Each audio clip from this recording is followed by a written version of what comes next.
Kruse here. I want to show you how we do a rotator cuff repair. And rotator cuff repair is the most common procedure that I perform in my practice.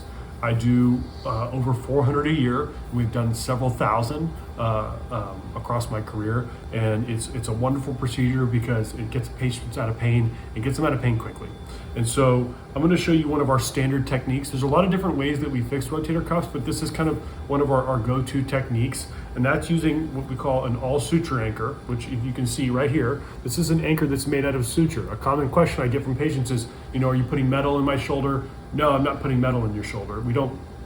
There are metal anchors, but we don't use them as much anymore because if you have to get an MRI afterwards, you can still get one, but it interferes with the magnet, so you can't see things as well. And so I like all suture anchors because they're very strong. They've got at least 10 years of proven clinical data at this point, and they make really, really small holes in bones, which allows you to, the less bone you take away and the smaller the holes you place in a patient's bone, the less pain they have. So they work great and they cause less pain. So we're gonna set this, and then this is a little model we have. So just imagine this is your shoulder bone, your humerus, and this is your rotator cuff. This little piece, this little pad right here. So we're gonna picture this is your rotator cuff, and the rotator cuff is just a muscle that becomes a tendon, and it's roughly this thick actually once it's inside your shoulder. So this is we're gonna say this is your rotator cuff for simplicity.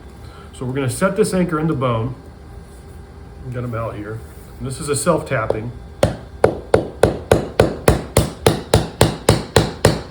Okay, and that all suture anchor, when you put that in the bone, we pull back like this, and the way it's designed, pull these right here. The sutures go through that little sock and it balls up underneath the surface of the bone, and you see how small that hole is. It's a tiny little hole that we made in the bone, and they're very strong. I mean, I'm pulling extremely hard on that, and I cannot pull that out of the bone. It's very, very strong. And so that's an all suture anchor, and that's what we use for part of the rotator cuff, right? So all suture anchor, we call that the medial row, right? And then we've got this little device here that is designed with a little needle that passes the sutures through your tissue. So we're going to sequentially pass all these through the tissue. And these all have different names. Some are called scorpions, some are called vipers. It's always an animal, always an aggressive animal. Okay, so that little needle passes it through. We're going to go through and, for different repairs, we do different amounts of suture. Sometimes we're using 2 or 3. Sometimes I've done repairs where I've put as many as 20 sutures at this point because it was just a massive tear. So it depends on how big your tear is, how many sutures or anchors we use. This is kind of a standard one here. So we're just going to go down the line. Okay.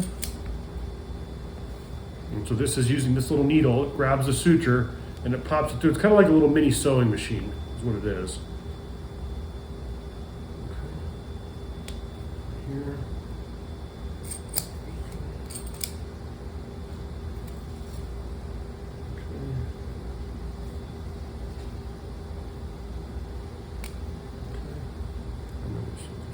Here. And then we've got one more.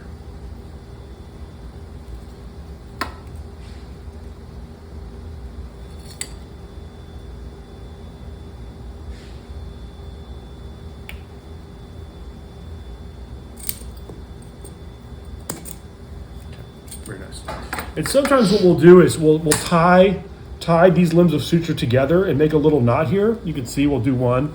And what this does is if we tie this here like this, it'll kind of compress the tissue down a little bit, and it'll kind of cinch down the medial side of the cuff. So we'll just do one there, but that just kind of gently presses it down. But when we do this repair, often what we'll do is take all these sutures and we're going to bring them down to what we call our lateral row. And so there's all different systems on the market. This is the Stryker system. So in this one, what we do is funnel through, and they're all very similar in how they work. But basically, you take all these sutures, and we're going to funnel them through this little device here.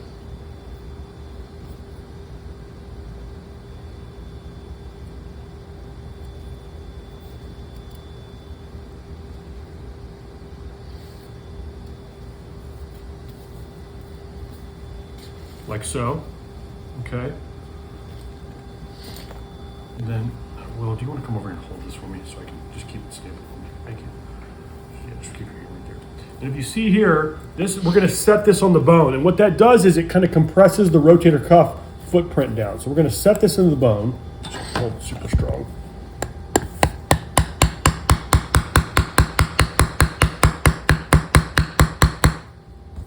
That's it. Okay, and that's the initial fixation. It's just it sets it in the bone, and then we can pull tension on all these sutures, get them nice and tight. They're already pretty snug. They look pretty good, but we'll give them a little bit of a tug here and there. That one needs a little bit. This one might need a little bit here. We'll get a little bit more on this guy. And so we'll get all these nice and tight in that initial fixation, and then there's a second anchor in this system that backs up, and most of them have this bigger anchor that kind of come in like this, and then you just screw it in right over the top. Out of the way. Like so. Very nice. And then this just, in order to get that off, Blake, how do I pop that off? Twist it off on the back end. Okay, perfect.